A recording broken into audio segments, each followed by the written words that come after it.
Good morning, everybody, and we've been asked to perform here. We've played together for years. Hyda and I have known each other for like 36 years now, and probably the last 15 or so, 20 years, we've been doing music together. You know, we had a friend of ours that passed a while back, and he was the kind of a band leader. He was our lead guitar, and he did most of the vocal, but I eventually learned to play and get better and better, so we switch off. And so that's why we're here today, and I just want to say welcome to the Haozous place, and enjoy the grounds, the Allen Hauser Sculpture Garden. And my name is Phillip, Mangus Haozous. I'm a Chiricahua Apache. And I'm a third cousin to Geronimo, which is something, you know. That whole thing wasn't that long ago when he surrendered. You know, I was born just a few years after he passed. But we just wanted to welcome you here, and I want to introduce my colleague here, Hyda Maria, and she could say a few words.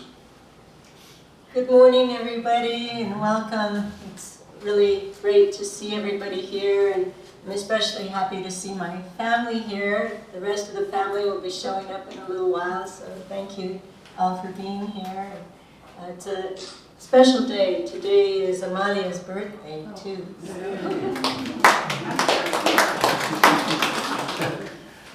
I want to, of course, thank Phillip for inviting me to be part of this program today.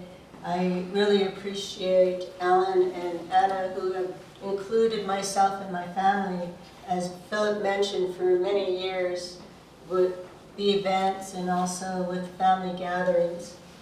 So just a little bit about how I got started in music. I actually started playing recorders when I was 6 years old. My music teacher was Mrs. Meriden, and she lived right next door to me. So I didn't realize that there was so much involvement of recorders. So I learned how to play the soprano, the alto, and the tenor recorders. And also I was given piano lessons with her. She provided amazing opportunities for me and opened up a lot of doors, which I'm so grateful for. She made it possible for me to attend the University of Southern California School of Music and the Arts summer program, and I was able to play with adults. At that time I was still in high school. So I would like to play just a little bit, a sample of what the recorders sound like. So there's plenty of chairs up here. The rest of my family just walked in. This is a soprano recorder. Some of you may be familiar with it. It's often an instrument that people play when they start at school. This is the first song I ever learned. It's called Hot Cross Buns.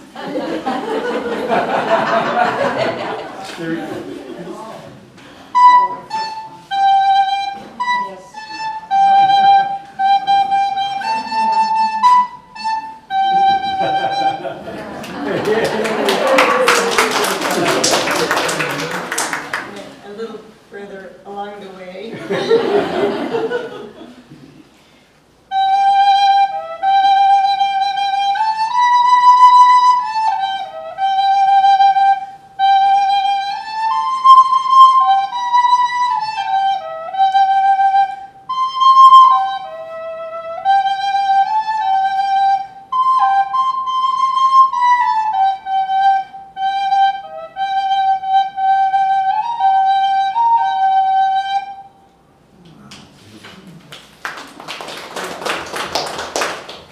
This is the alto recorder.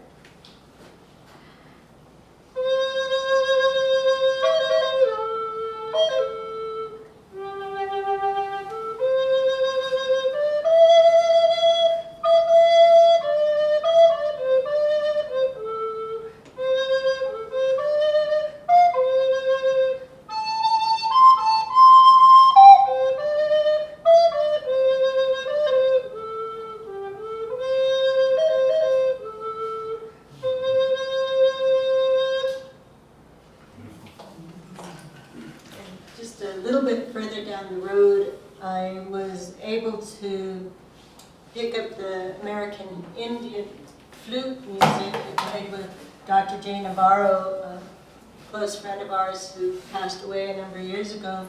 And they had a band, and I remember when we first started playing music together, I looked around and was like, where's the sheet music? They kind of looked at me like, well, we just play from our hearts and we play by ears, so just do the best you can. And so with that, I'll turn it over to Phil. Okay, I'm going to tell you something about my history. I'm going to tell you a little bit of the history of a lot of different things. I do that better than I do playing. She's the pro, and I back her up now. It used to be the other way around. I used to be the boss, and she. Well, a little, no, okay, that's what I used to do. But I was born in Oklahoma, and I used to listen to my grandfather, Sam Haozous. That's our real name. It's a Apache word, and a lot of people say that's a tricky word. What kind of language is that? I used to say, when you go show your ID, and I'd say, it's Apache. Really? I said, it would have been your name if we would have won the war. Anyway, I used to listen to my grandfather play flute, and I didn't think much of it till I got quite a bit older. And after I got out of the military, I went to work for my father carving stone, and I mentioned at one point that I'd like to learn to make flutes. And I guess he went out and got a piece of how about like a post about so big around, and he said, "Here is a piece of cedar wood." And I didn't know the difference because I had never made one before. So he said, "You're gonna have to just make it out of this," and I had to take it and saw it, and all that. It was crazy. I said it was hard, but I made a flute, and when I got done, I looked at it and I said, "That's ugly." I said, "I don't think so." And I thought about it for a while, and then after a while, I took it up again, and I picked up that piece of wood, and I said, "There's enough here for a flute," so I made another one, and I tried to follow the grain and how the flute, the knots were in the wood, and it came out to be like a stick. And I entered into the Indian market. It was the first time I entered Indian market and put that flute in there, and it won first prize. So after that, I started thinking, it's a flute, but it really doesn't play well, and I just tried to get a little better and better. I made a few flutes, and they worked, but they didn't, they weren't right on. They just made noise to me, and so when I was out here ahead of the Allen Hauser compound, and I used to give tours and take people on and walks through the garden, explain what was what and how it was built, and I realized, after a few months of that, I thought, something is missing. I used to listen to my dad play the flute. He was excellent, and I wasn't part of the crew then. I would be kind of off to the side watching, and he'd do his thing, and I thought, man, that's good, and I went ahead and just talked to people, and I thought, I don't know. I don't know what's going on. I went to bed one night, and he came to me in a dream carrying a flute and handed it to me. And when I woke up in the morning, I said, okay, I've got to get serious about this. So that's when I started developing my style. I'd make a flute and look at it. I said, it's good, but there's something else missing. And I kept on thinking about it. And as I progressed, and the flutes became more elaborate, like the case back there, you see the ones in the case. Those are my last ones I've made. And when I showed my brother Bob, he said, "Your flutes are more like sculpture," And I thought, maybe they are. So I just took it from there, and I just went crazy with it. And you can see I got a lot of inlays of turquoise and lapis and abalone and different materials, and laid them all out by flutes. And I wouldn't do that unless they played right on. And I'd tune my flutes to my guitar tuner. I'd watch the needle and blow it, and there's certain things you have to do to get that needle to hit right on. So then I started to make flutes that would play really well, and I started putting all the extra time and all the thought into it. And I really love that. And eventually I got into making sculpture because, I used to work for my dad, and I did some carving, and he said, you got a talent for this. And so I took it beyond, and then went on to and making my flutes elaborate. I started doing sculpture. I was doing Indian market with my jewelry, and I got first prizes every year on both. And so that's how I learned. And these are some of the flutes I have. So Phillip is going to be able to tell you more about the flute making and that process. And before he does that, we're going to play a little song together. And this little song is called Pretty Little Bluebird.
Now you're going to tell us about your flutes. Okay.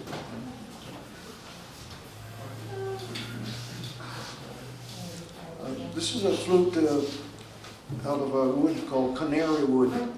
And most of the woods I use are from Central America and Africa. And the woods out of Central America are just really nice carving, and the tones are great. And this one is a canary wood flute. When you finish them off, they have this beautiful yellow, deep yellow, and I put the turquoise inside. And on here on the top there, I got it's like a wolf's head. And my grandfather's flute was the same way, so I got a picture of that, and I worked that out. I said, I want one of those on my flutes, so I didn't want to take his. So I'm going to just make a few little notes out of it, let you hear what it sounds like. They're really pretty.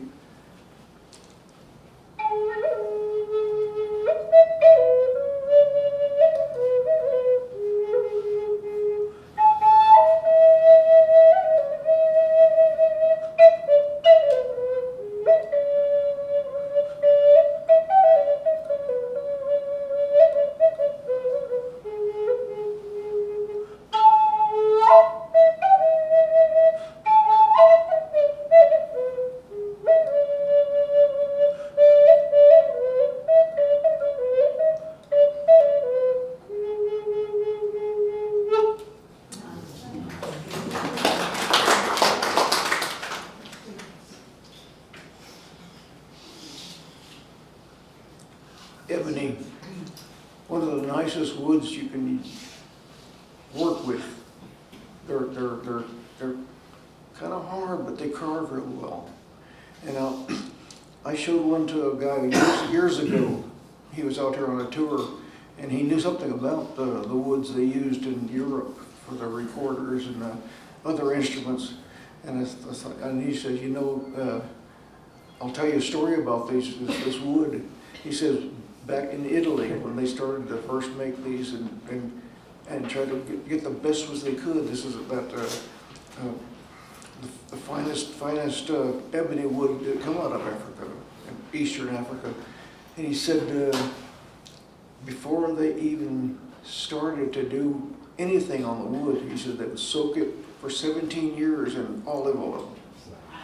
Wow. And then he said they would take them out and work them down to where they were looking kind of like something like this now. And he says, and then they'd soak them another 17 years. He'd be an old man by the time he got to play them. Anyway, but they've got a good sound too. They're kind of solid. And if I do a performance outdoors, I'd love to use my ebony flutes because they hold the sound better. The cedar flutes, they kind of have, sound blows away in a little breeze.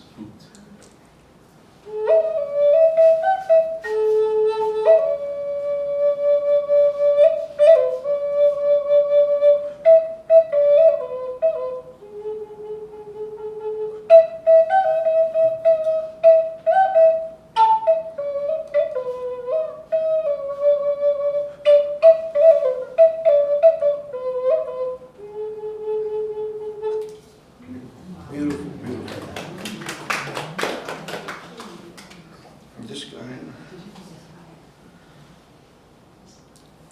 I was visiting some friends out in California to the old school where my mother graduated high school, and I met some friends there, and one was a flute player and a flute maker, and he had some flutes on his table there. It was a kind of a craft show too, and I said, "Wow, that's a nice little flute." And, you know, he said it's made of chopped coke, and I've seen that wood around, but mainly I use one that's called chopped viga, which is chopped coke. He said these are flute woods that the Maya used, the Aztecs, you know, the people from Peru. He said this is what they used. They were ceremonial, and I got the dimensions and played with it for a while, and I came up with this flute, and it's not really to scale. Well, there have to be a certain. It's like mathematics. When you put these together, they have to be a so, and the bore has to be like 5/8 of an inch. You can see that's bigger than 5/8, and I don't know. It plays really well, and I thought, you know, that's really something because I didn't follow the rules, but it works. That's kind of been my whole life.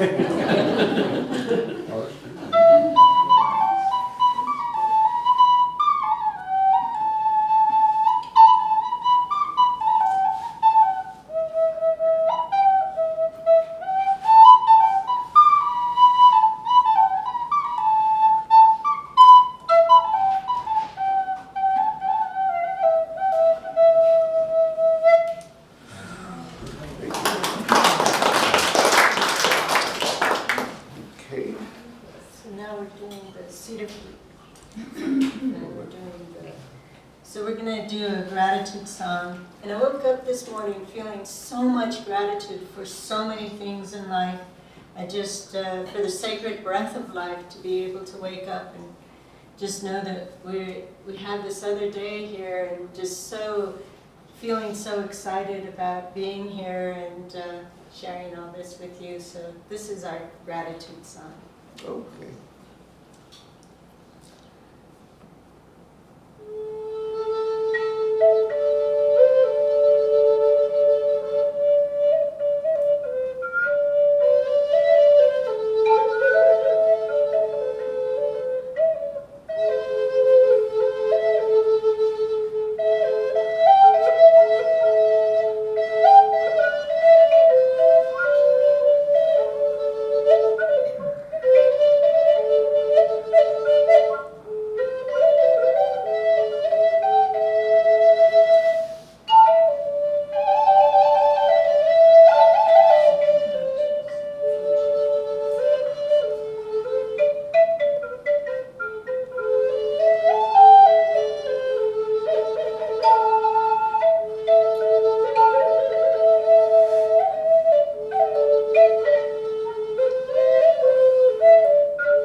This is the one, Let me see, let me tell a few more words.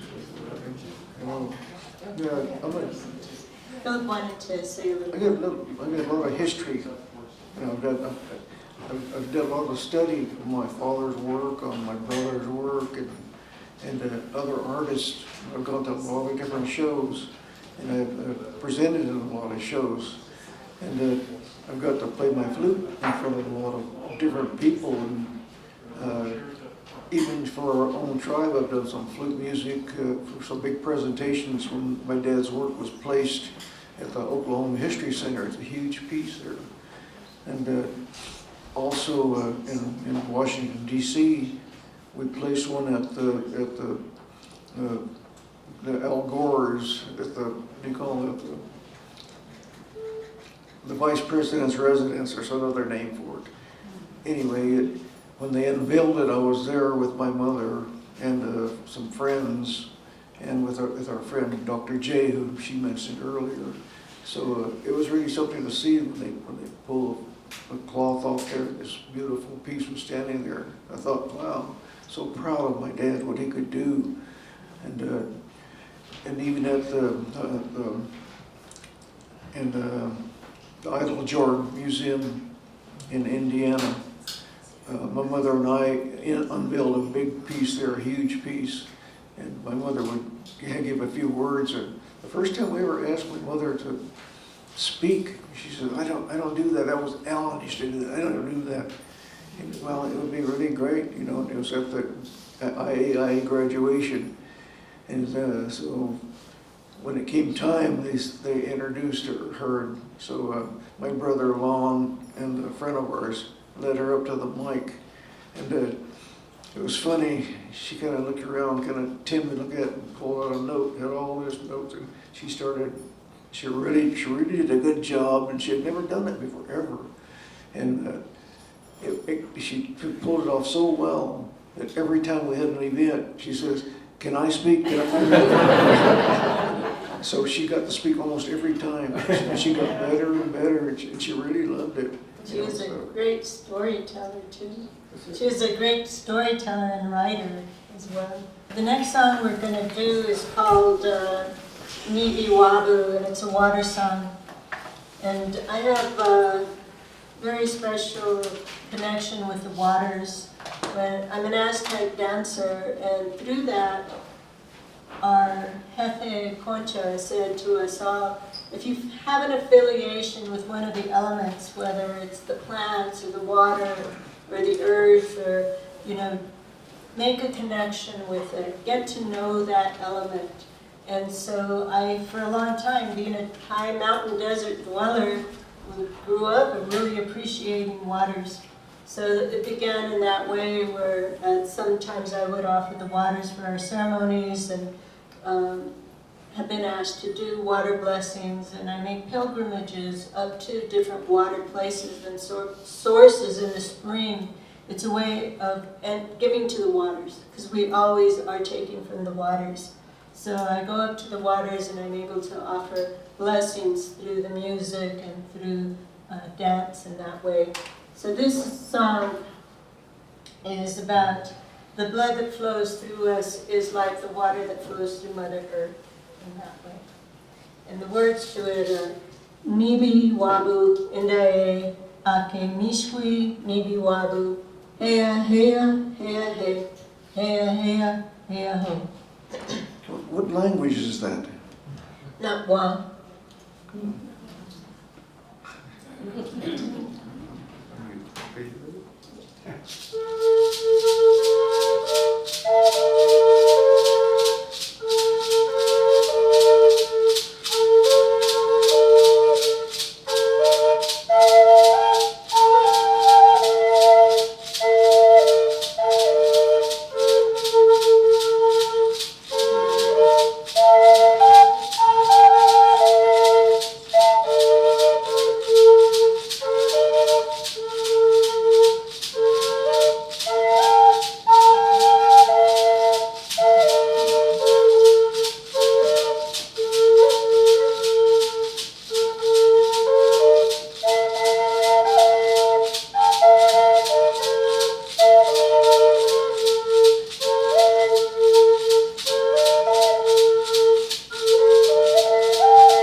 have friends here, and I just want to kind of point them out.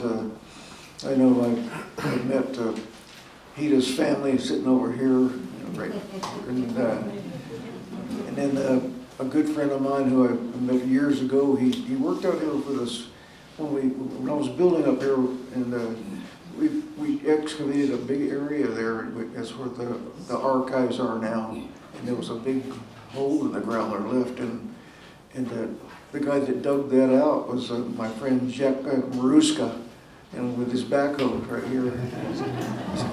He's got this beautiful necklaces, bear claw necklace. It's very sacred, very powerful. But we became good friends. And, now we kind of hang out together. There's several of us that do hang out together, and it's a real tight group. And I have a teepee at my house, and also a kiva we built, and we do some ceremony in there, or we just go in and sit and talk, or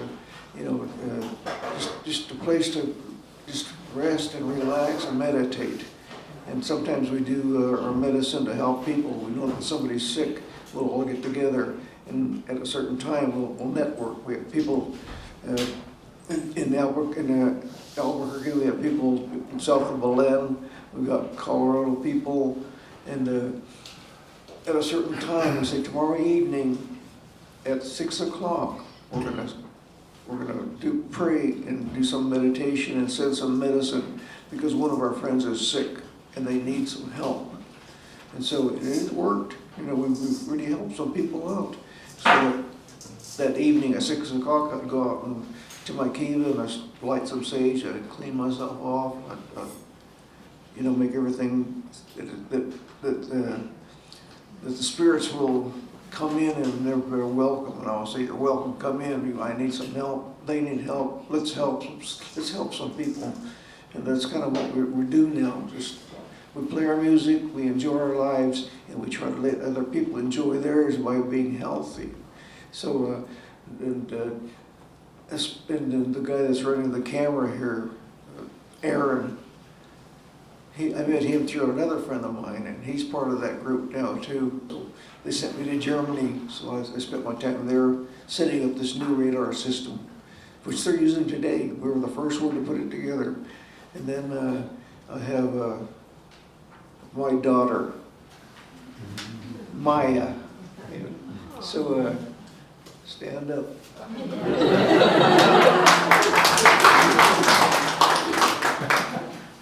So I've known her a long time.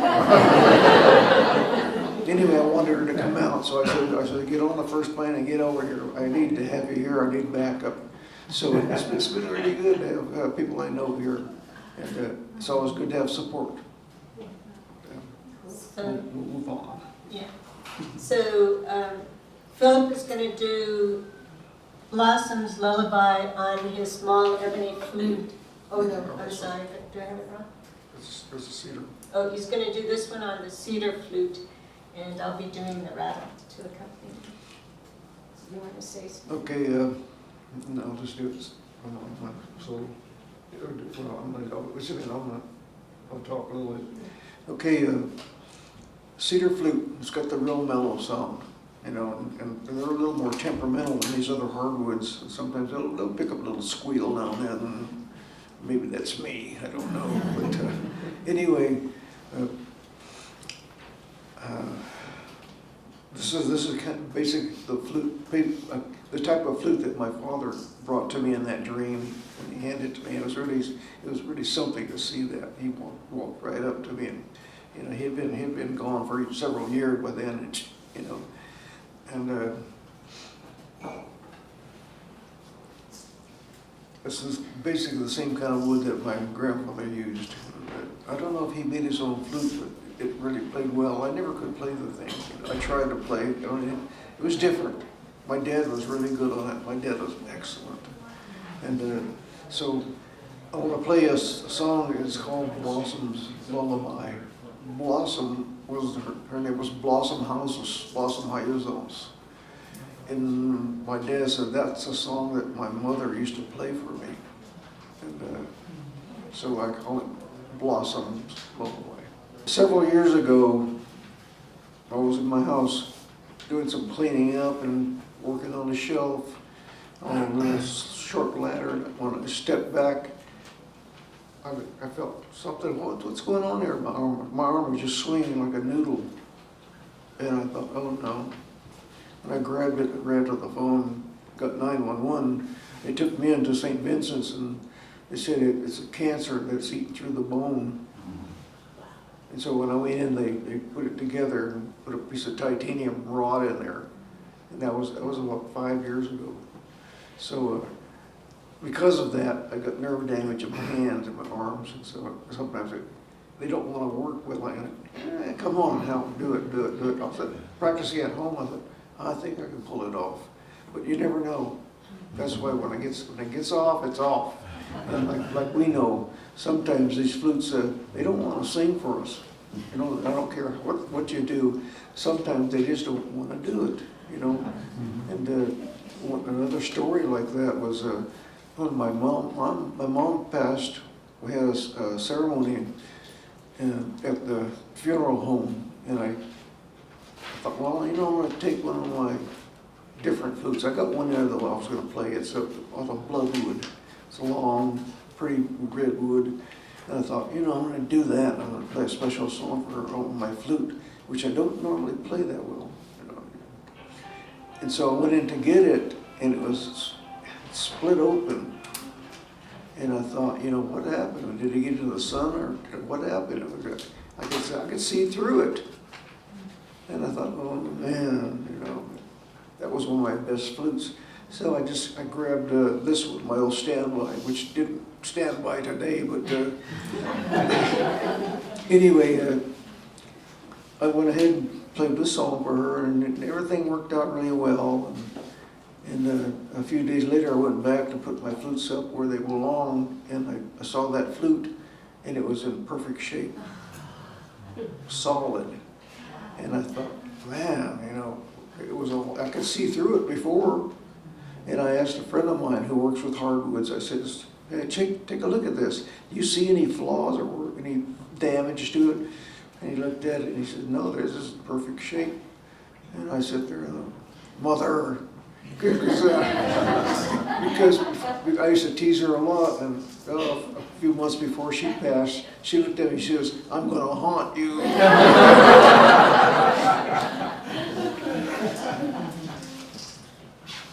So the next song we're going to do is called Tonantzin, and I apologize. Nibi Wabu is actually from Native American, and I'm not sure what language or which tribe that is. I can find out. The one that we're doing next is Tonantzin, and that is a Natwa song, and it means Mother Earth. So Tonantzin is known to a lot of the community as Our Lady of Guadalupe, and is revered in that way. And for years, our Danza Azteca goes to the on Guadalupe Day for us, the day of Tonantzin, and we offer a series of dances. So this is a song, and it goes like this. And I'm not so confident in my singing voice, so maybe I'll say it, maybe I'll sing it, maybe I'll do a little bit of both. We'll see what happens. We Tonantzin, Tonantzin, we Tonantzin. We Tonantzin, Tonantzin, we Tonantzin. Ipaminawani no jono paki, plastiko mati Tonantzin. Ipaminawani no jono paki, plastiko mati Tonantzin. We Tonantzin, Tonantzin, we Tonantzin. We Tonantzin, Tonantzin, we Tonantzin. Now I'll play it. Okay.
know, I'll tell a story, but I do play my flutes these days, you know. But, anyway, my mother and I were very close, and I used to like to tease her, you know. And all at the time, sometimes I'd say, you know, she'd tell me, she spoke fluent Spanish, and I'm trying to learn. I said, you know, what's the word for that? What's the word for that? You know. And she told me a story about when she was a little girl going to IAIA, that there was a little boy there that called her prairie dog. You know, and she said, I don't know why he called me that, you know. But I said, what's the word for prairie dog? She thought about it, you know, she said, oh, it's Tucson. I said, what? She says, Tucson.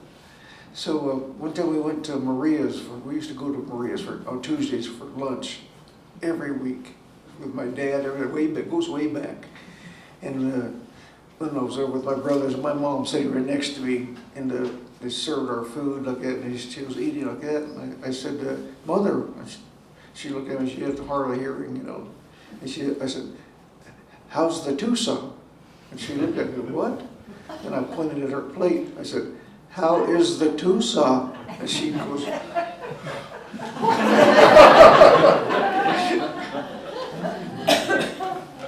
my dad played, for his last birthday party, he said, I want to do some flute music. So what I got my recorder out because I wanted to listen. I want to hear what he did because I didn't know his songs. And he said, I said, what's the name of that? What's the name of the song? He looked at me, he says, these songs don't have names. You know, he kind of smiled and, okay. And I just call it the Apache song. So I don't know, it's got a really nice rhythm to it, you know, and I could just see the Apaches dancing, you know, the women go in a circle like that, the men out there doing it, you know, it's beautiful to watch. And we used to have them come out here and dance for us. And anyway, it got good memories for that. This is a nice flute. It was good one to play today too well either. I'm having a little trouble with these. What happens is when that big heat storm came, it lasted a long time, and it did affect my flute, so I had to go and redo them and retune them because I guess it shrank the woods. Normally I seal them real good, but it was so hot that sometimes these little birds don't want to chirp. They're temperamental. They definitely have a personality of their own. So